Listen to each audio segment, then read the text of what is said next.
usually have 4 pages of show notes when I do it, man. So, well, but this usually runs, I mean, anywhere from 30 to 60 minutes. And, if I decide to break it into 2 segments, groovy. And if not, well, I'm okay with that too. We'll just see where it goes. It'll be good, man. Absolutely. All right. Hey, Phillip, thank you for being with me today.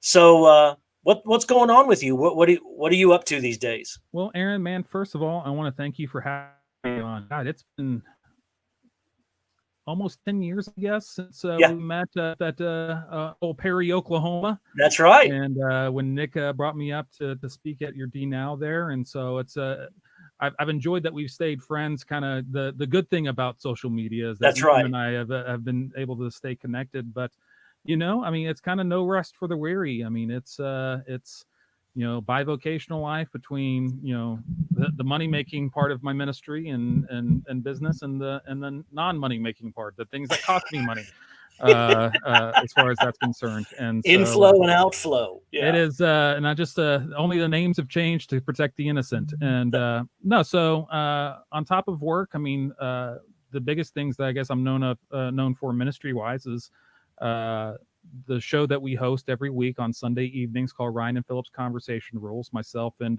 another friend of mine that I've known for 20 years. Abernathy.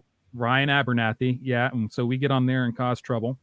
And then. So let me interrupt. Conversation rules. Okay. What are the rules? So this is something that stemmed back from, and I don't even know if it's still available. Our first episode.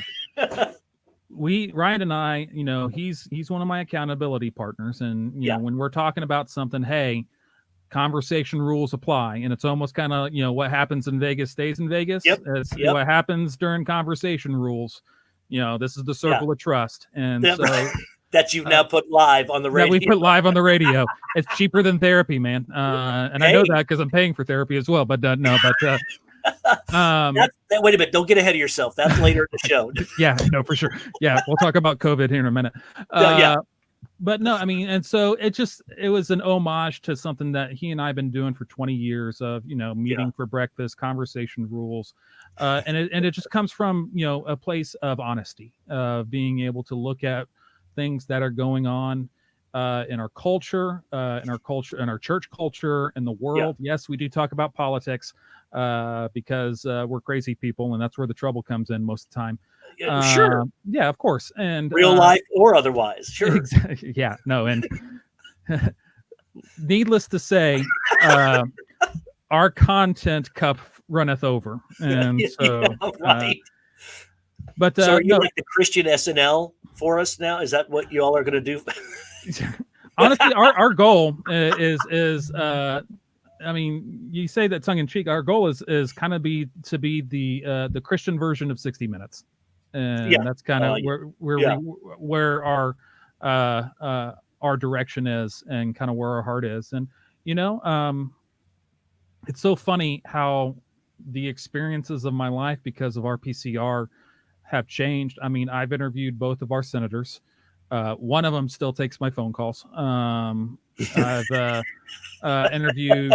I got to moderate a state representative debate, which was a lot of fun. Got to do a lot of things there for a while. We were going up to Washington, D.C. every year to help out with the National Immigration Forum. Yep, I remember. Yep. Got to make it's so funny because me and another colleague, Jeremy, went up there for that. And so they hosted us for dinner along with, 40, 50 other people. Did you take the worm? Is that Johnson? No, Coleman. Oh, Coleman. Okay. Yeah. And so we're in this dinner, and Jeremy and I look at each other as like, we have no business being in this room. These people, man, they are absolute, just fastball pitchers. And then it's, I mean, guys, one right after the other. Oh my gosh, every one of them, it just throws strikes, and then it's me and Jeremy like doop-a-doo. But no, like I mean, King George on Hamilton. That's right. That's right. With more spittle probably, and but no, it's being able to help out with NIF, being able to have, guys like Alan Cross, like Rondell Trevino, like Adam Estel, like, recently, Charlie Sykes was our most recent guest from the Bulwark. He's doing a lot of really good stuff, both on his website and his podcast. It's one of those things of, I might not belong there, but I'm going to stay until someone asks me to leave. Yeah, why not? That's right. So that, and then, and then my book Suit Up to help, people kind of grow up, and especially, kind of navigate that time of life in between high school and college. Sure. And I do want to get to Suit Up in a second, because all of your data for Suit Up are now mid-20s with kids, so Yeah, no, exactly. It's because it ages in dog years. Let's see, when did I release that? 13. Yeah, May 6, 2013. You must have looked it up. In fact, we have right here a picture. Hey, there it is. Suit Up right there. Kindle version available now on Amazon.com. That's right. I think I still have some hard copies around here somewhere. What are those? What hard cop? I don't understand. I'm still a dead tree guy, man. I still order the paper books. I mean, I don't know. I like to write in the margins and and then go for that. And I mean, I just can't get behind the Kindle. If I can't dog ear a page, what am I doing? Exactly. Right in the margins. Are you sure? But no. And so, no, Get my rainbow Bible color scheme out and just, Exactly. But I mean, that keeps me busy. Still preaching every now and again for a couple different churches here in town. Nice. But obviously, with what's going on in the world right now, that's obviously kind of the speaking gig is a little slow, a little dry. It is. And the interesting thing is they're 7 years ago when Suit Up released and everything like that, it was it was interesting because I charged a fee and everything like that, as most speakers. It was gas money and gas money and a couple $100, so I can justify to my wife to leave for a weekend.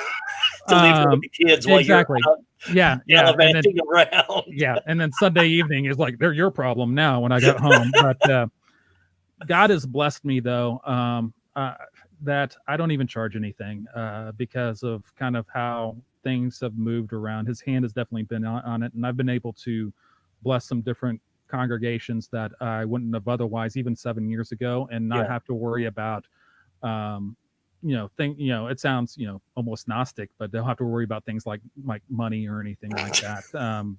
And it's just because God is God's faithful, man. Absolutely. So how's God been using you during COVID? You had a speaking gig. You can't speak, like you were. What are you doing? I mean, right now, the focus of the ministry has been the radio and RPCR, because even though I'm not allowed to really travel, I mean, I'm speaking to you on my home setup here with a microphone because I want to show up your other guests and have better sound quality than Sure, why not? I see the mic, by the way. You've got that, well placed in the picture frame. I like that. Yeah, 100%. Yeah, I mean, listen, I've been doing this for a minute, I mean, it's been that. It's been, it's such an interesting time.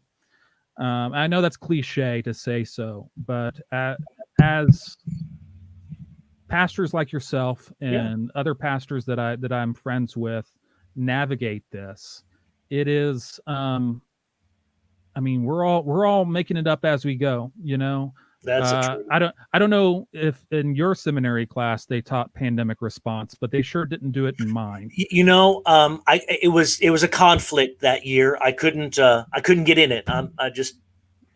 Yeah, no, you took expository preaching instead of that, didn't you? I get it. So what are you gonna do? Did they offer it at BH Carroll? They no, unfortunately they did not. I talked to Stan Moore, the president over there, when he was there. I was like, we might want to prep for this. That's right. But like all things, I was dismissed as a crazy person and sent on my way. Joke's on you, but no. Yeah, we're 9 minutes in, and here we are already on Crazy Talk. That's all. That's awesome. Oh yeah, and that's light, man. That's like the margarine of Crazy Talk. I've got a deep reservoir to tap here. There you go. So, there you go. So back to your question. It's been mostly being an outlet for pastors because I look, pastoral ministry, and you know this better than I do, is difficult on the best days. And if for no other reason, then most senior pastors, when they're dealing with their flock, their congregants, most of the time you're either dealing with their best or worst day of their life.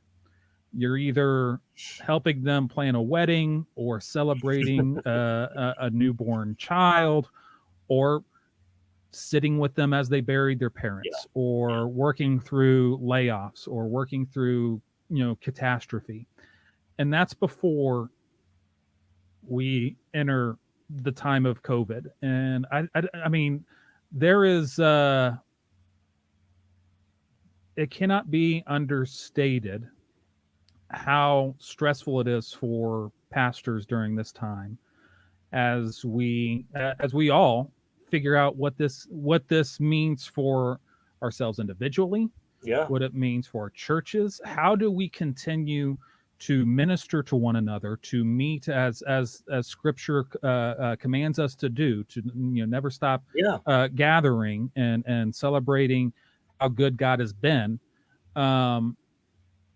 when we can't always meet, and where there are people who have so disparate views on even what this is, but also disparate circumstances of their family situations. Right. And my wife and I, because my mother-in-law, and we're close to my in-laws, and they see my kids about once a week, we have severely drawn back on the things that we do. I took her out to dinner for our anniversary back in June, and that's the first time we've eaten out this year. And even then, it was like, it's our anniversary. You know what? If for just a moment we can feel normal again, right. Let's go ahead and do it and risk it. But I mean, and it's so interesting because we did. I mean, we were going through a full blown kind of T-chart cost benefit analysis of, it's our anniversary, but I really want a steak. But I know it sounds almost callous to say it that way, but I mean, but the flip is it is forced us to examine, okay, what is our obligation to my in-laws? What is my obligation to the people that are in my life? What do we owe our fellow brothers and sisters in Christ? And regardless of where you kind of stand on the veracity and the seriousness of COVID-19, I think that is something that is sorely missed. And I think pastors take the brunt of it, because you have people who think that they're opening up too fast. Sure. And then there are people who think that this is all, some left-wing scam to tag the president or something like that. Yeah. I told our people the other day, I said, it doesn't matter, our leadership team. I said, pick a date. I don't care. Pick a date. When we're going to pick a date. And for a third, it's too soon. For a third, it's just right. And for a third, it's too late. It doesn't really matter. Pick a date. I don't care when you pick it. And it's not only each of those thirds are passionate in their positions. Oh gosh, yeah. I mean, almost. I mean, I wish you were this passionate about the gospel, but yeah. Wait. Hello. Yeah. Am I stepping on toes? Did I do that? It's okay.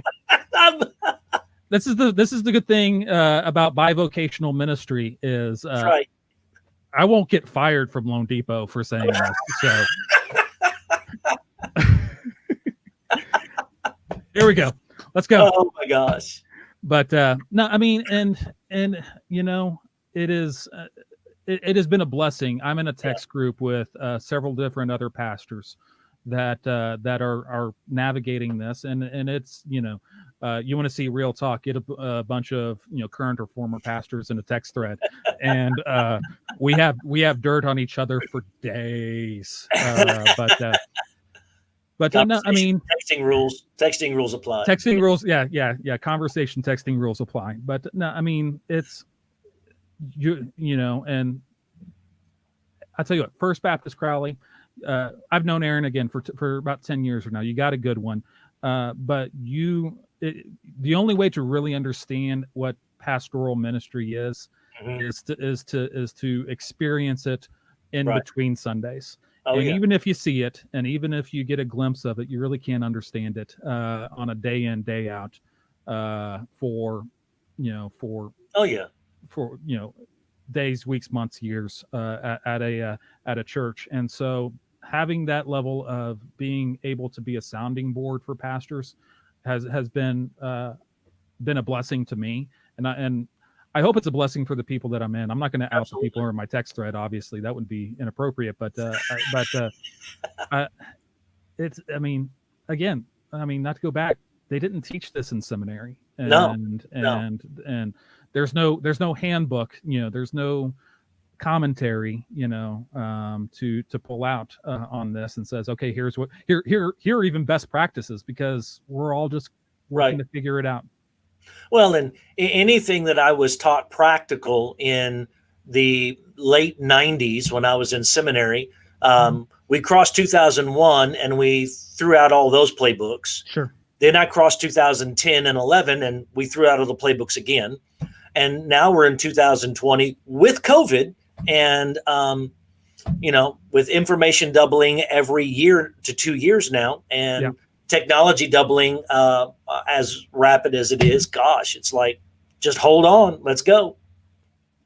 I've been able, just for my business, I've been able to effectively work from home since, I've actually been working from home since September due to a couple different other things, but my business hasn't skipped a beat. I've been able to conduct loan appointments, to do what I need to do from my home office here. And it's, even 5 years ago, that would have been, the only people who do that are Wells Fargo and Bank of America, kind of deal. So, but no, absolutely. And so, no, it's, 2020 was always going to be, I think, stressful for obvious reasons. But this has been something else, man. Yeah. All right. So you wrote a book. All right. I did. You suit up to help those that are graduating start learning what adulting means. That adulting is hard, but you can do it. Some encouraging words. Tell us about it. What made you want to write a book? Part of it was looking back at my own experience of, with age comes wisdom for the most part. I don't know if that's all. It's not all. Obviously, they tell me as I approach 50 this year. That's what they tell me. Yeah, no, and don't let them stop, I guess, because then then the secret will be out. But this was released in 2013. This was 7 years ago, and I'd have to look at. I've been toying with the idea of doing a second edition for a couple years, for no other reason to update the statistics. Especially this was 13 was kind of the upward peak on social media. Facebook had really established itself, but it wasn't the behemoth that we see today. Oh, gosh. Twitter was some kind of quirky thing off and to the side. Now it's how we get our news, evidently, which God help us all. And that's the debrief from the president now is on Twitter. Yeah, no, it's. Anyways, not gonna touch that one. I thought not today, Satan. All right, no, we'll get to that later if you want. We'll get rowdy. This is it's the after hours. That's right. Yeah, segment here. It's the after dark setting. That's it. But I looked at. Part of it was looking at the marketplace at the time. And there's a million commentaries, a million books talking about how to, go through independent Bible studies, the quiet times for college students kind of thing that you got on Senior Sunday, along with a monogram Bible or something like that. And that's then is, promptly goes to collect dust at your parents' house because you didn't take it to campus with you. I wanted to write something that didn't pull any punches. I wanted to write something that allowed. Speaking of, I'm reading the tagline on top. Yeah. Put on your big kid pants and get ready for your first taste of freedom. There's no punches being held there. That first taste is almost like a crack dealer, because that first taste is pretty good, right? It's like, I can stay up till 2 a.m. and nobody can stop me. Absolutely. Or I can roll into the dorm at, you open the book with sexual health. I mean, it's. Yeah. I mean, well, let's take that for example. I mean, I think that's probably a perfect chapter of when, especially, I was a youth group kid in the 90s and I graduated in 2001. Sex was not really talked about in a direct way. When it was talked about, if you have sex before marriage, God's going to smite you. Right. It was exactly, it would scare them into chastity. And, we see how that worked. Yeah, it was great. It was wonderful. True Love Waits was an amazing program. No, it was a colossal failure.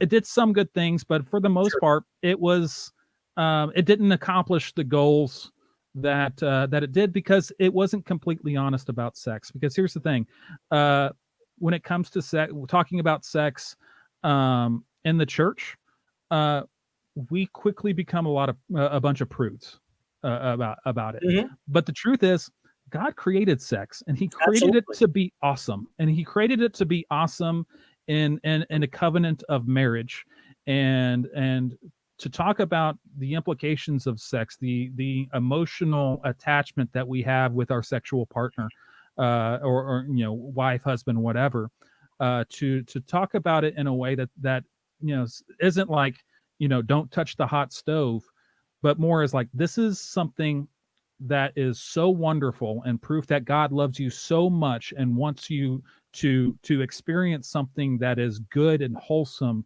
and pure, if you do it in the in this right circumstance. And so now you turn it from a negative connotation of, don't touch the hot stove, to when this happens, it is going to be magical. It's going to be something that you're going to realize that God knew what He was doing, as it turns out, and also knew that it was going to be for your benefit and good.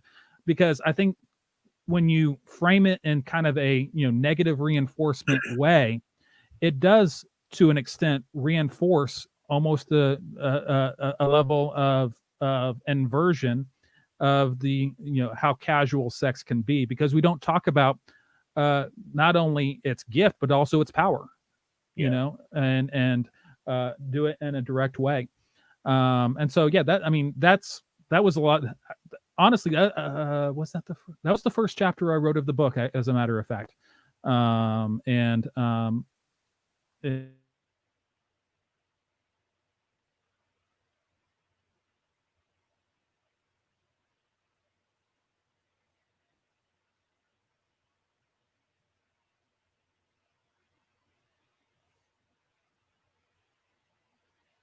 I lost you. I don't know if you're still there.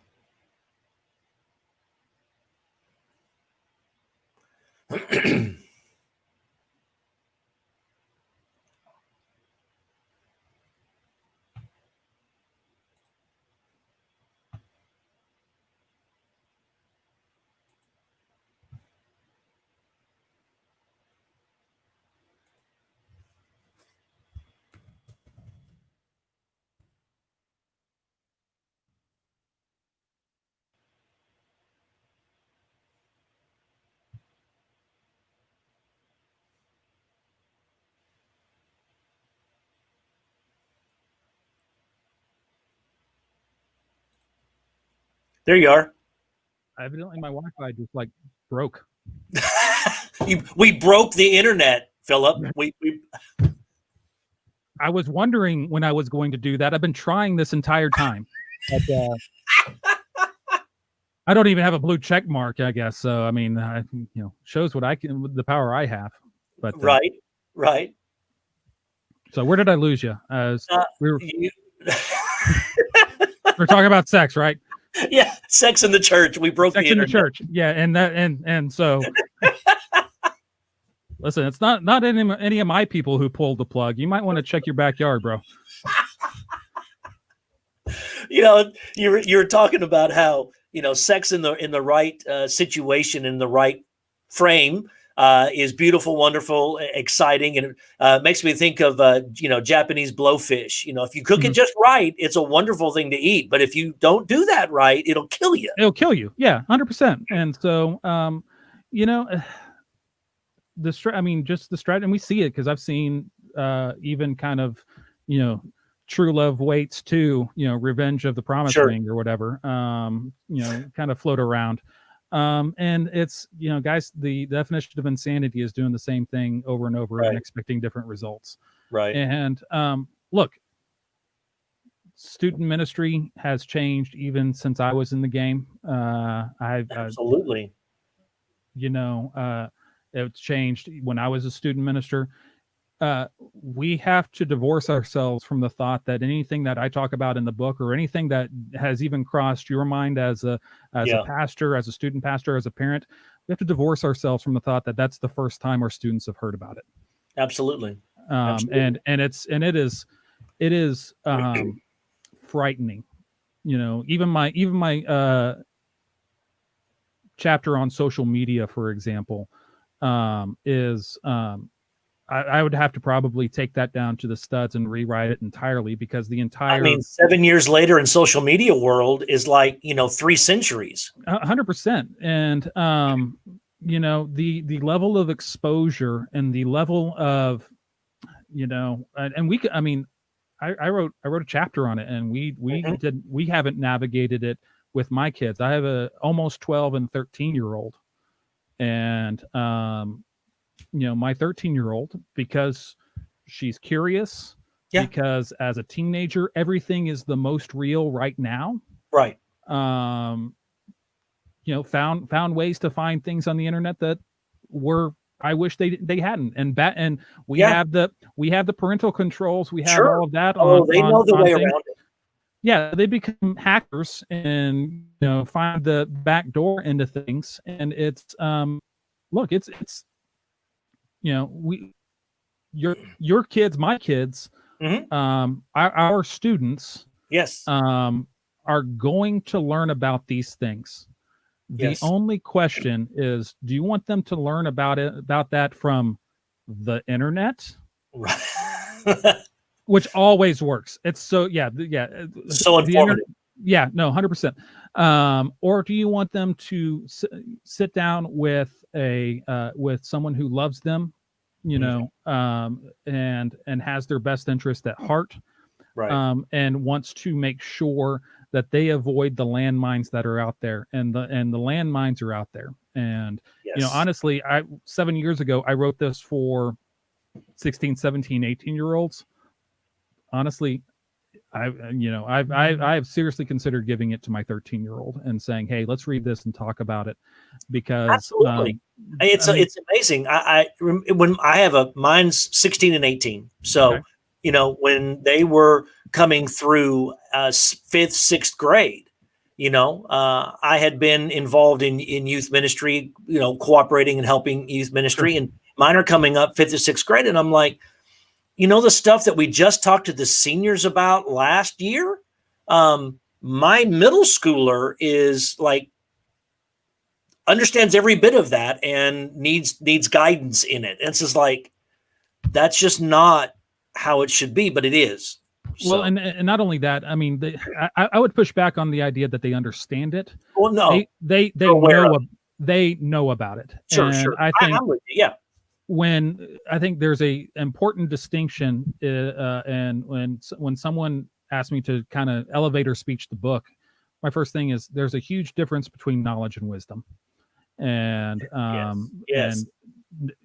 And wisdom comes from, look, my 13-year-old, in fact, we have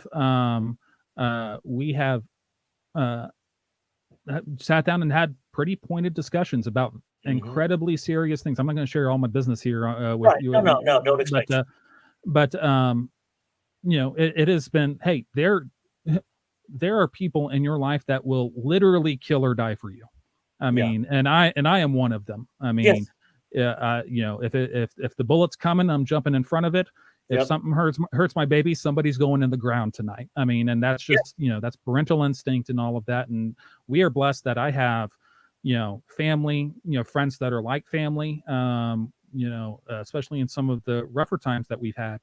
We lined them up and said, these 24 people, they're ride or die, man. And so, the ability to sit down and share these, and almost, well, I mean, it's a news, almost like a vaccine, to expose people's spiritual health in a controlled setting where there is the least amount of danger. I'm not saying that it's without danger, right? But the danger's there, whether we like it or not. The open question is, how do we help our students navigate that? Right. And like a vaccine, they have to build up immunities, and those immunities are being able to look at whatever comes, because 5 years from now, you and I are going to talk about things that we didn't even dream were possible, like we're talking about things now that we didn't dream were possible 7 years ago. Absolutely. And so being able to instill not just, hey, be careful on TikTok because, it's, or perhaps not download Snapchat. That's almost, I mean, it's a negative reinforcement versus, are you sure that you want to portray yourself in this way from a social media standpoint? Because the internet is forever and someone's going to find it. That's right. Or and still concepts of, at some point you are going to have to learn what it means to follow Jesus on your own. You unfortunately cannot piggyback on dad's faith. You can't piggyback on the pastor's faith. Your relationship with Jesus is your own. How do you test the things that come about and the things that you experience against what it means to be a follower of Christ? And how do you know how it means to be a follower of Christ? Well, you have to test those things against Scripture. And it's, hey, this feels right, but you know what? Let's go ahead and make them show their work. Absolutely. Absolutely. So you pour your heart and soul into this book. And of course, anytime you know this, you've been a student pastor over the years, you've dealt with youth and young adults, the ever-changing world of teenage life, 7 years, how much of it you would have to rewrite just to make it applicable today? Other than the stats. I mean, other than the stats,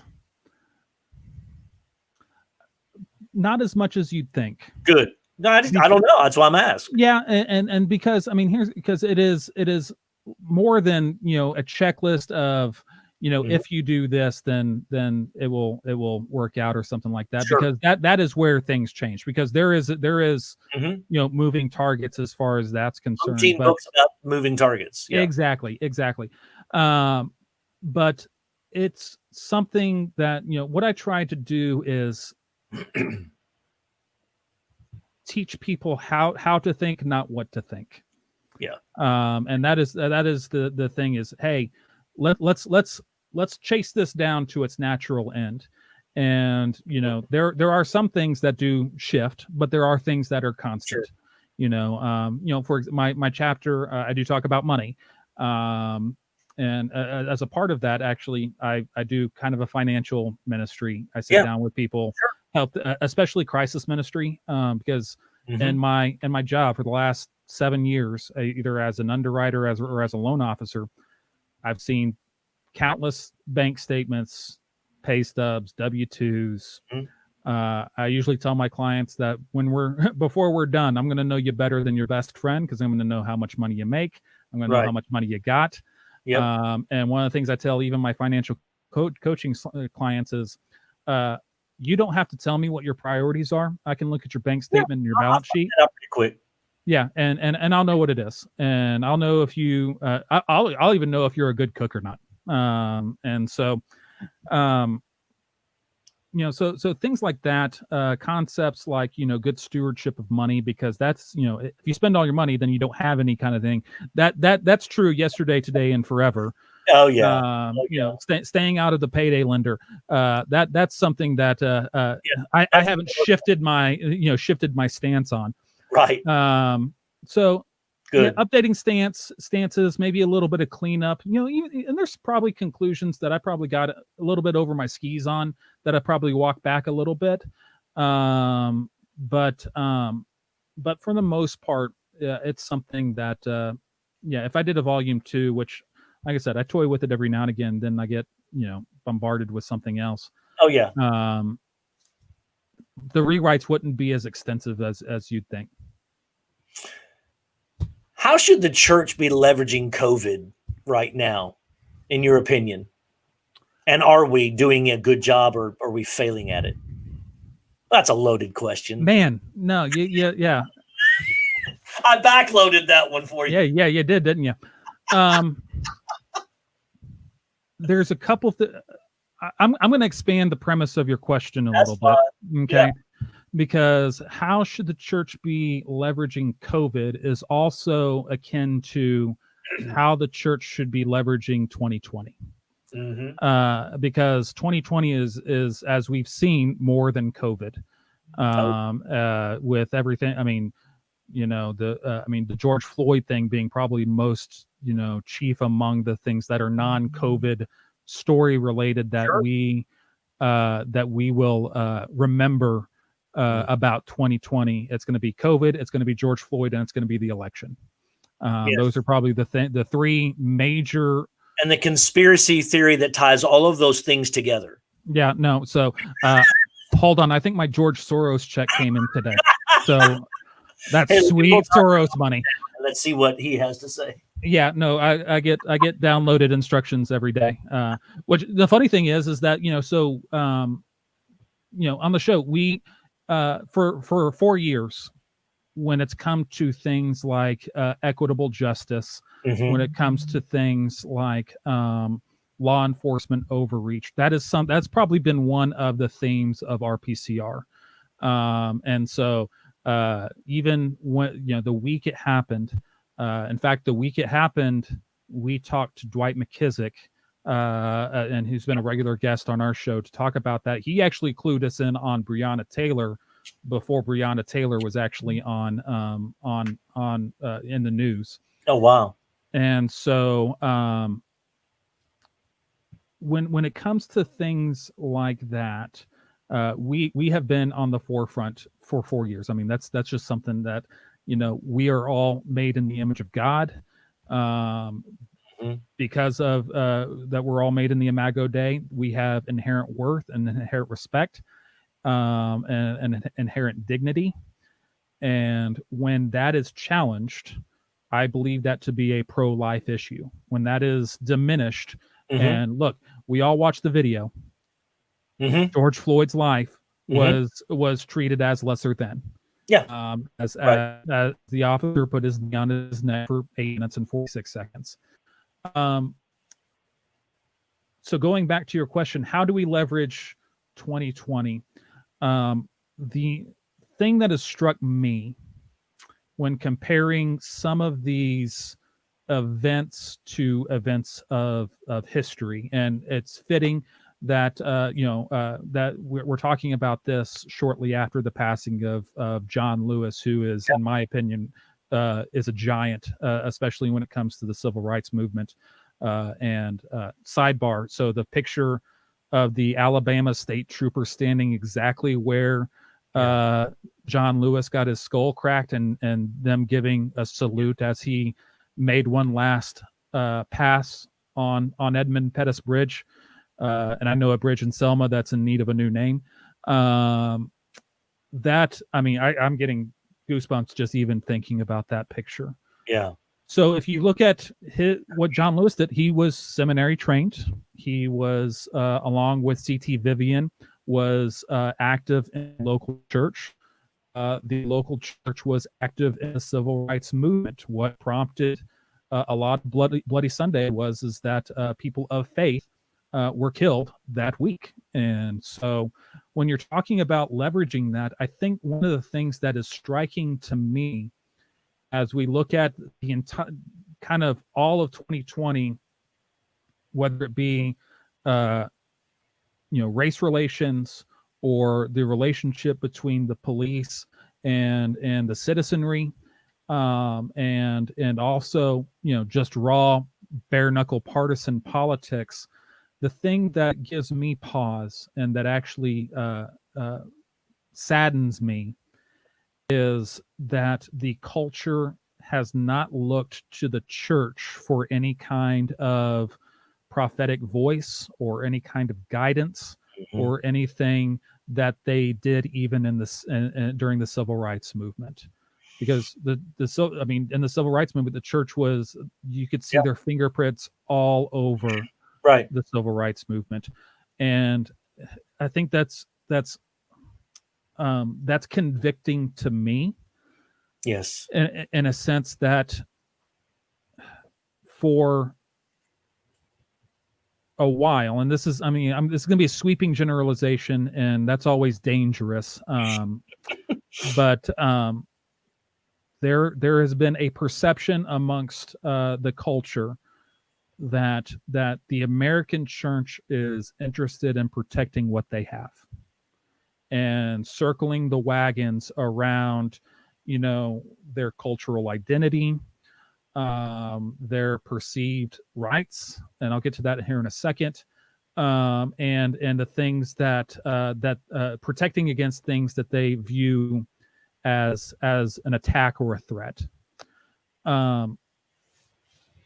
My response to that, and what I've hope comes through in RPCR, is two things. First of all, the cliche, ships are safe in a harbor, but that's not what ships are for.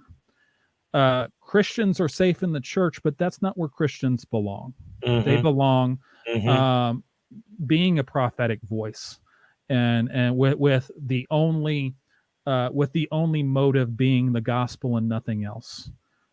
Because I think there is a perception, and I know this just because I'm blessed to happen to have liberal friends who know who I am, know that I'm a pastor, know that I have pastored, and know kind of what's going on.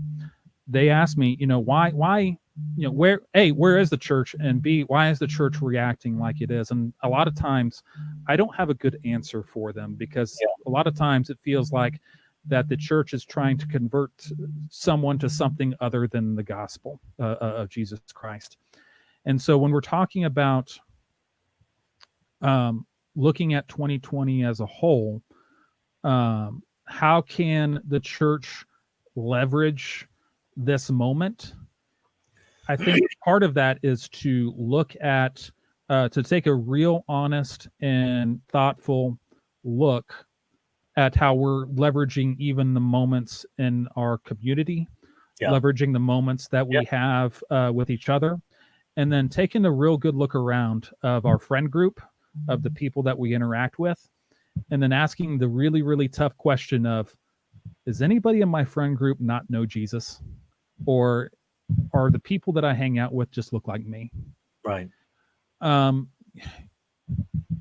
we talk about how the perception of the church, and in effect, the culture has looked at the church as retreating and protecting, this, what we have. Right.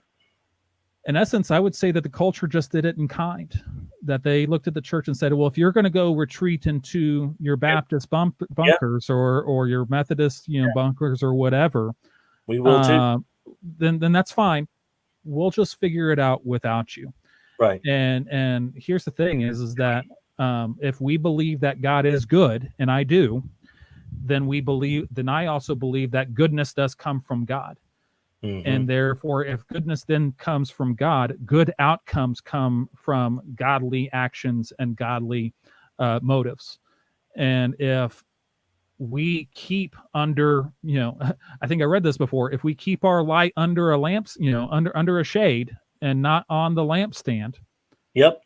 How do we expect a lost and dying world to have a clear and concise view of what it means to be a follower of Christ? Absolutely. We too often get upset with non-Christians because they act like non-Christians, and that should be convicting to us. And so, that's the thing, as I look around, is outside of very few people, Mm-hmm. the culture is not reaching out to people of faith. I mean, it's Russell Moore, it's Barry Black, who's the chaplain of the United States Senate, which if you have never heard him preach, then strap in. He's incredible, and he's got a big baritone booming voice, and it's incredible. And it's a handful of other people. And the thing about it is that when they say, hey, we aren't being the prophetic voice, I mean, we could spend an entire show talking about the experiences of Russell Moore and how he has been treated for the last 4 years, because he had the audacity to say, no, what I really said, I actually believed it, and I'm not, my witness is just simply too valuable to sell it so cheaply. Right. All right, everybody take a breath. Right? It's the fastest hour in television, man. I know it, man. I had one more question, but I may have to bring you back for another time for the next one. What was you sent me the question? So is this an after dark question that you have for me, or no? I was just going to bring up.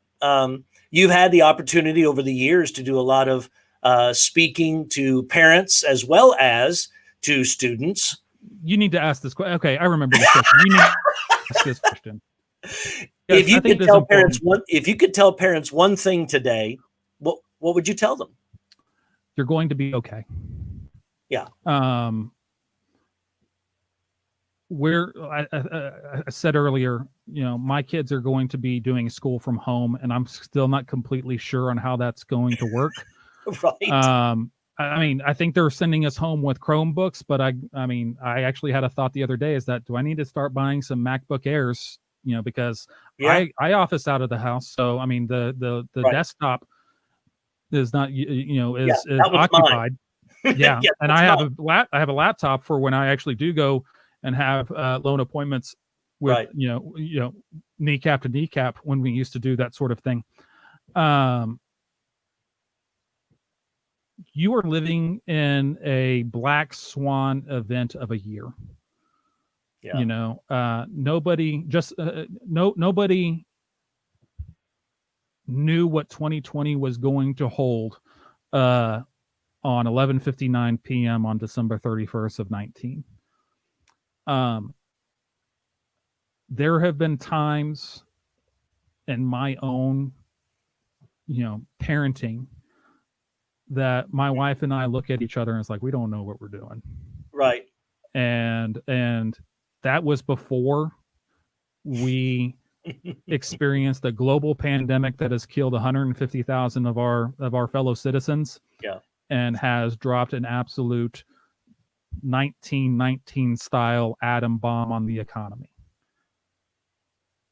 If your kids bathed in the last 2.5 days, chalk that up as a win, baby, because you know what?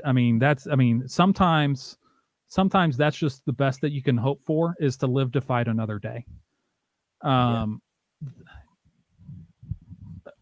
What I would tell parents, because look, parents are the hardest critics of their own parenting.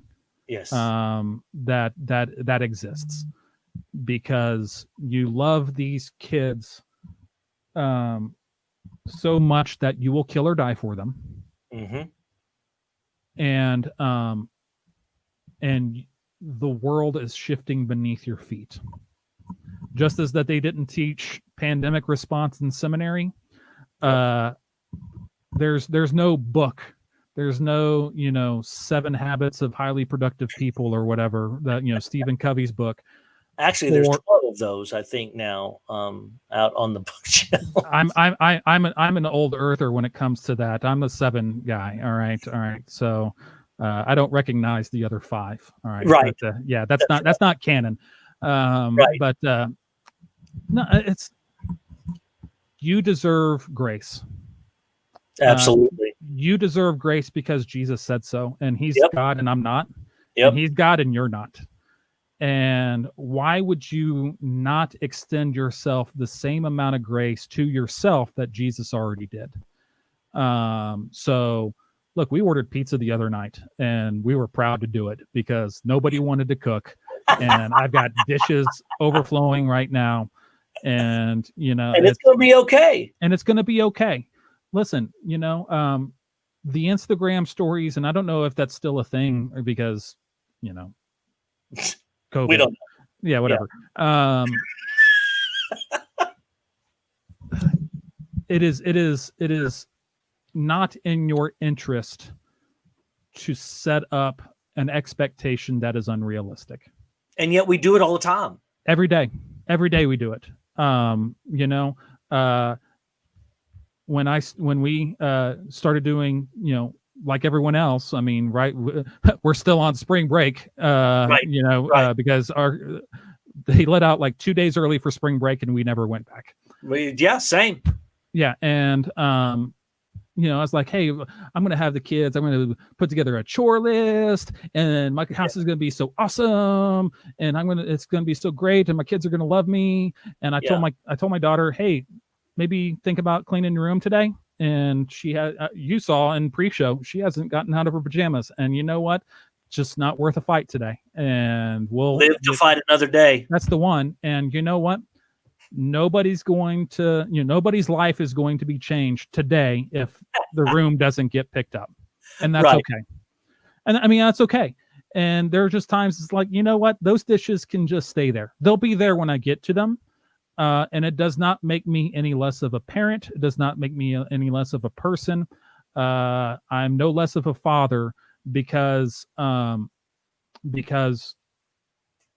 we had to do something else that day because work either got in the way or, you know what? We just decided to have a Sabbath because Sabbaths are good and Sabbaths are holy. And if God took a day off, then so can I. And, this beautiful idea of giving yourself some grace and space is so critical. I mean, I don't think we can fathom the depth of stress and anxiety that not just our kids, but we're all having to deal with because of the upheaval of what we thought of as normal. It just got chunked out the window. Oh, first of all, I think we need to also divorce ourselves from the thought that it's going to return to where it was back in January of this year. I mean, Would you stop throwing bombs out at Listen, ain't no church gonna fire me because that's fine. I mean, nobody pays me. The beauty of Bible, man. It's so good. So anytime I need something said, I'm just going to call you and you can come say. Yeah, 100%. No, your church is going to love you so much more if you have me come and preach, because they're going to be like, who is this clown? And I'm pretty sure he's back, Yeah. No, no. I'm the guy you bring in when you want your congregation to love you. And especially if you tell me, it's like, dude, I need you to throw high and tight. I'm like, man, I got it. I got it. Let's go. I need you to go all blue on me today. Let's go. 100%. No, they're going to call me a secret Democrat, that I'm on George Soros's payroll because I said something crazy like we should love our neighbor. I mean, they're going to absolutely just think that you are the best thing ever if I never come again. That's my spiritual gift, as a matter of fact. I don't know if you knew that. No, I mean, it's yeah. I mean, so hey, Mom, Dad, look, I am a blessed man. There is no doubt about it. I have a group of friends that I lean into. In fact, because we have to, and I have a group of friends that they've leaned into me. I have a pastor friend who experienced a pretty nasty, unceremonial dismissal from his church recently, which happens all too often. Yes. Has happened to me. Me too. And it is not having the opportunity to be in his corner is a blessing. Mm-hmm. But I'm blessed to have that. I'm blessed to have a job that I get to work from home. Right. I don't have to work. And that's, something as simple as that, which allows me the opportunity to have choices when it comes to how my kids are going to be educated here in 3.5 short weeks or whatever it is. I am blessed that my water comes out hot and my food is cold. And I'm blessed that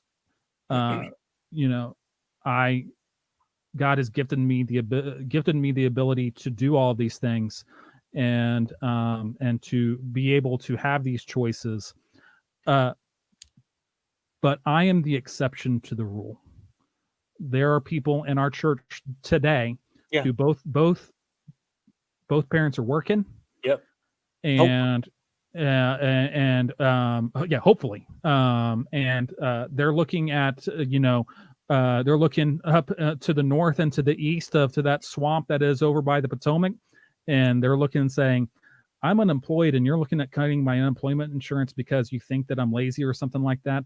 I'm hanging on with both hands. And meanwhile, y'all get paid until you die, but that's a whole nother story. That you don't want. Listen, I'm not going to take it. I'm not going to take it. That was down the middle. That was. Yeah, no. Sometimes I can't do anything with that pitch and win. All right. No, but yes, it has that is inherently a political statement, but it's also reality for so many people. No, it is. It is. And it is. And they're looking at 3.5 weeks of. Maybe they have one of their parents who also lives with them who is immunocompromised and is in a high risk category. And just like facts don't care about your feelings, COVID doesn't either. Right. And they're looking down the barrel of choices that suck on both sides. And and that is where I think, especially when we talk about the church having a prophetic voice, it's being able to think at least one move ahead. And I'm not going to get into an economics argument. I'm not going to get into a cultural, whether or not it's appropriate to have expanded unemployment benefits politically or socioeconomically or anything like that. That's not the purpose of this. Right. But there are scared people right now in people's churches that are staring down these awful choices, and they think that they're going about it alone. And I think the biggest thing right now is that not only that, backtrack. Not only do they think they're going about it alone, they are scared to death. Oh yeah.